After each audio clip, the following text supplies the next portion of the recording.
MIN 뉴스입니다. 3부 시작합니다.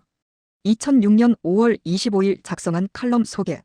미중 갈등 속에 양국의 스파이 활동이 더욱 교묘해져 2006년 5월 24일 미 법무부의 발표에 따르면 연방수사국 FBI의 중국계 여성정보원이 중국의 이중첩자라고 한다. 그녀는 FBI 요원과 20년간 연인관계를 유지하며 미국의 비밀을 빼냈다는 의심을 받고 있다.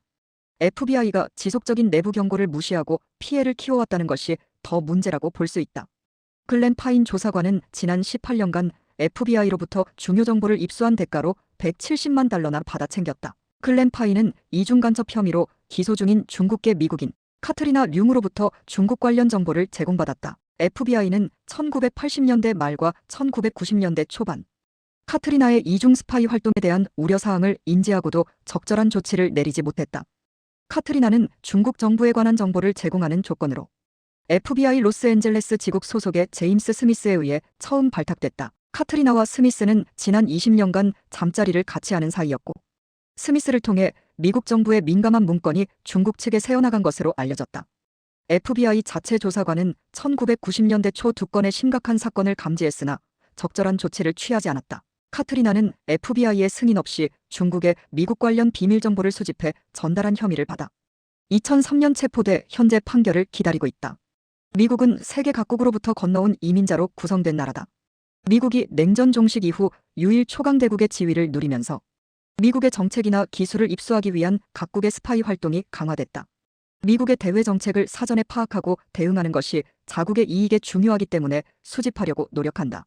미국의 각종 선진 기술과 무기 제조법을 배워 군사력을 키울 필요가 있기 때문이다. 미국의 민감한 정보를 수집하기 위해 미국으로 이주한 동포를 활용하는 것만큼 유리한 스파이 활동은 없다. 이민자 1세든 2세이든 모국에 대한 애정을 갖고 있기 때문에 포섭이 용이하다. 특히 모국의 친인척이 살고 있다면 경제적인 이익이 없더라도 자발적으로 정보원, 즉 협조자 역할을 담당할 수 있다. 미국에서 카트리나와 같은 스파이 활동에 참여한 것이 중국계에 한정되지는 않는다. 일본도 1940년대 태평양 전쟁이나 그 이후에 미국으로 간 이민자를 통해 미국의 은밀한 정보를 수집했다. 이탈리아 등 유럽 출신의 이민자도 자신의 고국을 위해 스파이 활동을 수행했거나 하고 있다고 보는 것이 적절하다.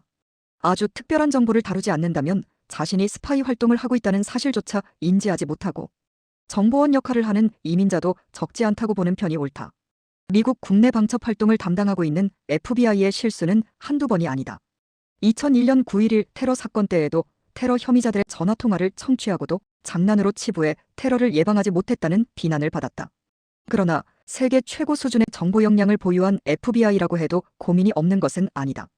외국인의 경우에는 스파이 활동으로 의심하기 쉽지만 영주권이나 시민권을 획득한 모든 이민자까지 의심하고 감시하는 것은 다른 차원의 이슈다.